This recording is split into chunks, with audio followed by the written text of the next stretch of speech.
Assalamualaikum warahmatullahi wabarakatuh. Baik rekan-rekan mahasiswa, pada pertemuan yang kelima mata kuliah Cyber Law kita lanjutkan lagi dengan tema Uniform Domain Name Dispute Resolution Policy, yaitu UDRP, sebagai dasar hukum pemilikan dan penyelesaian sengketa nama domain. Kita lihat bahwa untuk penyelesaian nama domain yang pertama adalah diprakarsai oleh suatu badan non-profit yang berkedudukan di Amerika Serikat bernama IKNN. Instrumen hukum internasional yang dapat digunakan untuk menyelesaikan sengketa kepemilikan nama domain. Kemudian UDRP ini adalah merupakan kaidah substantif adjektif yang sangat relevan digunakan oleh berbagai pihak yang bersengketa. Kemudian UDRP ini yang sangat relevan digunakan oleh berbagai pihak dalam mengenal masalah sengketa kepemilikan nama domain dalam bentuk pengadilan cyber. Yang berikutnya, UDRP yang mempunyai peran utama sebagai organisasi yang mengatur lalu lintas nama domain seluruh dunia yang berlaku efektif mulai tanggal 26 Agustus 1999. UDRP ini digunakan sebagai klausal pilihan hukum dan pilihan forum seperti kenal dalam hukum perdata internasional. UDRP yang pertama adalah merupakan regulasi yang bersifat unik. Yang kedua karena bersifat global. Yang ketiga law enforcement yang jelas dan pasti. Yang keempat berlaku secara universal.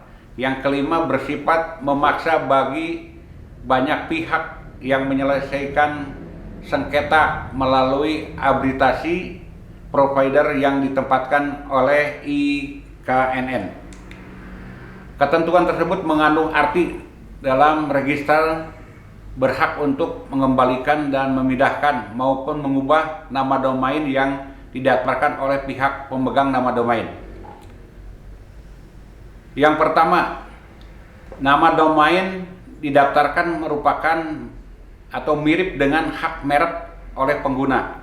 Yang kedua, tergugat tidak memiliki hak atau kepentingan yang sah terhadap nama domain yang tidak didaftarkan. Yang ketiga, pendaftaran dan penggunaan nama domain dilakukan dengan itikat buruk. Pendaftaran bersifat kumulatif, artinya jika salah satu syarat tidak terpenuhi maka gugatan kepemilikannya akan ditolak.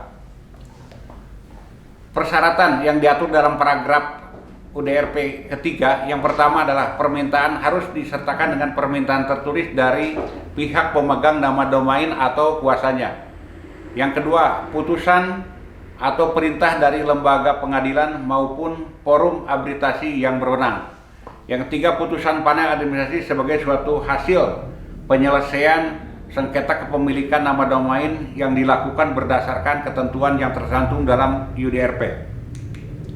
Ruang lingkup kewenangan UDRP sesuai dengan paragraf 1. Yang pertama, bahwa hak pemulihan nama domain yang dimiliki oleh pihak penggugat hanya terbatas pada proses pembatalan nama domain. Kemudian pemindahan nama domain dari pihak pemegang nama domain kepada pihak ketiga.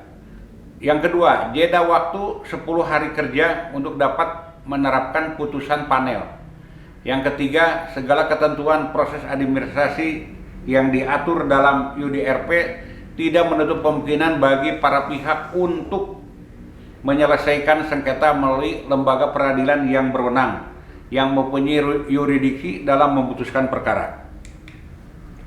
Yang keempat, UDRP berlaku efektif tanggal 24 Oktober 1999. Metode penyelesaian sengketa melalui jalur arbitrase. Kemudian yang kelima, pengadilan yang berwenang untuk memeriksa suatu perkara yang berkenaan dengan sengketa kepemilikan nama domain, yaitu yang pertama adalah pengadilan di mana tempat kantor pusat domain name register berada ketika pihak tergugat mendaftarkan suatu nama domain. Kemudian yang kedua, pengadilan di mana tergugat bertempat tinggal berdasarkan alamat yang tercantum dalam perjanjian dengan nama domain register ketika tergugat melakukan pendaftaran nama domain. kantor paten dan merek di Amerika Serikat, USPTO, telah mengeluarkan kebijakan yang menyatakan bahwa nama domain bukanlah semata-mata sebuah alamat, namun domain name adalah suatu jaringan internet yang dapat mengubah sebuah merek. Hal ini dibuktikan dengan pendaftaran nama domain yang dilakukan oleh USPOP sejak tanggal 12 Februari 1996. Demikian yang dapat disampaikan pada pertemuan yang kelima. Terima kasih. Wassalamualaikum warahmatullahi wabarakatuh.